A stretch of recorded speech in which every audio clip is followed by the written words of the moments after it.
তোমরা যারা এবছর ওই মাধ্যমিক এবং উচ্চ মাধ্যমিক দিয়েছো, রেজাল্ট হাতে চলে এসছে, তো এখন ডিপ্লোমা ইঞ্জিনিয়ারিং পড়তে চাইছো অথবা অন্য কোনো প্রফেশনাল কোর্স করতে চাইছো, কিন্তু কোন কলেজটা তোমাদের জন্য বেস্ট হবে বা কোথায় গিয়ে ভর্তি হবে বুঝতে পারছো না। তো তোমাদের জন্য আমরা একটা কেরিয়ার কাউন্সেলিং প্রোগ্রামের আয়োজন করেছি। তোমরা যদি মনে করছো এই কেরিয়ার কাউন্সেলিং প্রোগ্রামটির মাধ্যমে একটা সঠিক গাইডেন্স পাওয়ার, তো এই ভিডিওর ডেসক্রিপশনে একটা ফর্ম পাবে, সেই ফর্মটা তোমরা ফিল আপ করো।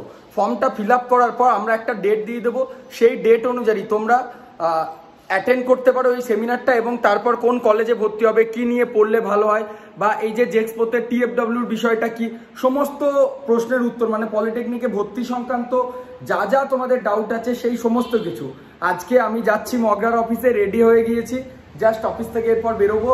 আর তার মাঝেই একটা ছোট্ট ভিডিও তোমাদের জন্য তৈরি করে দিলাম, এবং এই ভিডিওর ডেসক্রিপশনেই আমি লিঙ্ক দিয়ে দিচ্ছি। কেরিয়ার কাউন্সেলিংয়ের এই ফর্মটা তোমরা ফিল আপ করো, তারপর আমাদের টিম তোমাদের সাথে কন্ট্যাক্ট করবে এবং তোমাদেরকে গাইড করে দেওয়া হবে যে কিভাবে তোমরা কি নিয়ে পড়াশোনা করতে পারো, বা ফর্মটা ফিল আপ করার পর কি কি বিষয়গুলি আছে যেগুলি তোমাদেরকে লক্ষ্য করতে হবে। তো বর্তমানে আমি আমাদের বর্ধমানের অফিসে রয়েছি, আর যখন তোমরা আমাদের আসো এই ক্লাসরুমেই দেখো তোমাদেরকে বসানো হয়। এখান থেকে টোটাল ক্লাসরুম, এর ভিতরের দিকে আছে ট্রেনিং রুম এবং যে সমস্ত কাউন্সেলিং রুম থাকে সেই কাউন্সেলিং রুম। তো তোমরা যারা আজকের এই ভিডিওটি দেখছো, বা আপনারা অভিভাবকরা আপনার ছেলেকে বা মেয়েকে কি নিয়ে পড়াবেন বুঝতে পারছেন না, বা স্টুডেন্ট তোমরা বুঝতে পারছো না এখন কি করবে, তোমাদের সকলকে বলছি ডেসক্রিপশনে থাকা ফর্মটা ফিল আপ করো, তারপর আমাদের টিম তোমাদের সাথে কন্ট্যাক্ট করে তোমাদের গাইড করে দেবে। Thank you.